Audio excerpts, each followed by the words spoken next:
All right, we'll do another episode of Atomic Diecast, and today I'm going to do a fantasy car. I've not done many of those to date. What you see here is the 2025 uh, Gone Mad model, which was new for this year. It is a crossover between what I believe is a 1950s Chevy Nomad station wagon and a futuristic race car. Hot Wheels pretty much conveyed that in the description they put on the back of the blister. So let me read that. It says, "This 50s inspired wagon is tricked out with a wild mega speed makeover.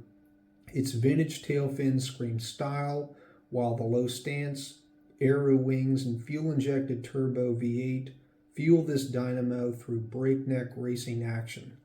So I think that's pretty good. Again, I'm not a huge fan of fantasy cars, but they did a nice job on this one. I give Hot Wheels a lot of credit for that. You always hear these arguments between Matchbox and Hot Wheels. Some people don't like Hot Wheels because they do futuristic type castings, whereas Matchbox just does factory cars or trucks.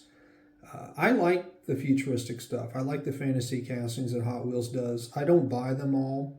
Some just don't appeal to me, but this one did because it is patterned after a real car, and the delivery is really good. They did a flat blue paint, as you can see, with flames on the side, a 58 on the back. 58 would be the 58th year of Hot Wheels. They started, of course, in 1968, and this is 2025. They used a metal body.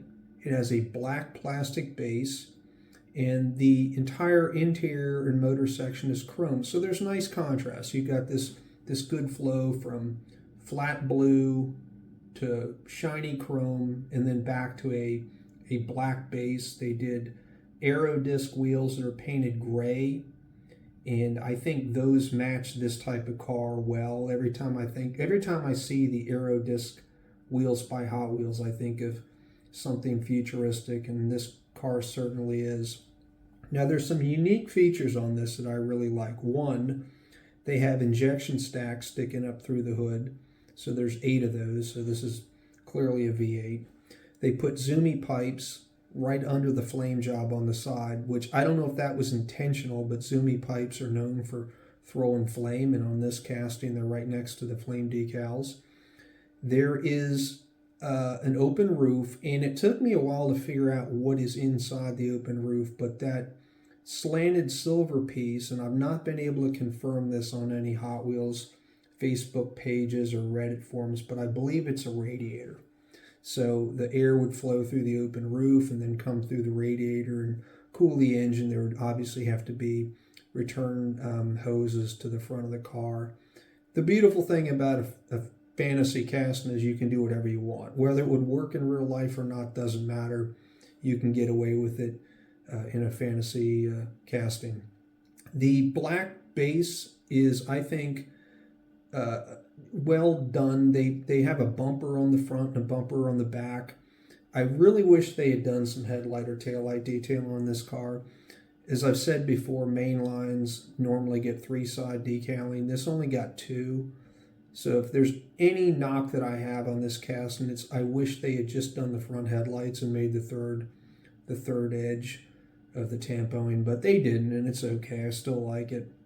The other reason I like this car, and there's sentimental value, I bought one of these back in the summer, and I kept it in the blister, and I've been meaning for the longest time to get a second one so I could open it. So if there's a casting I really like, I keep one in the packaging, and then I open up another one and keep it in a display case or a carrying case so I can hold it and put it down the track and all those things you do with a car when it's out of the, or off the card.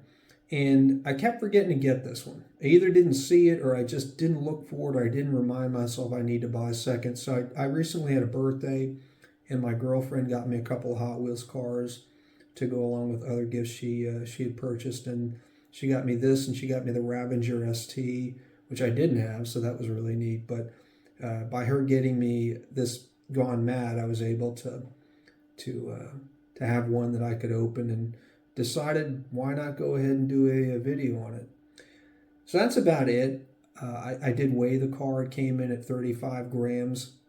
Not really heavy, not really light, but again, plastic base, a lot of plastic on the interior. The body is metal, but it doesn't feel heavy. I was surprised it actually came in at 35. My guess was going to be less than 30, so, but that's fine. Weight doesn't matter. As we've seen, some cars that are really heavy don't go down the track very well at all, and some that are light go really, really far. So with that said, I'll set the track up and we'll see how this does. Okay, I'm spinning the wheels here, the aero discs, to get them limbered up, and we'll see. This car is pretty wide. Let's see how it does.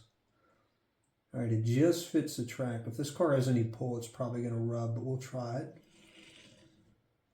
Okay, 2.5. I think I see what's happening here, but let's try it again. Yeah, 2.5. The Zumi pipes stick out the side and the car pulls to the left, so when that happens, the pipe is rubbing up against the edge of the strip. Try it again. I don't think it's going to go any past 2.5. Yeah, 2.5.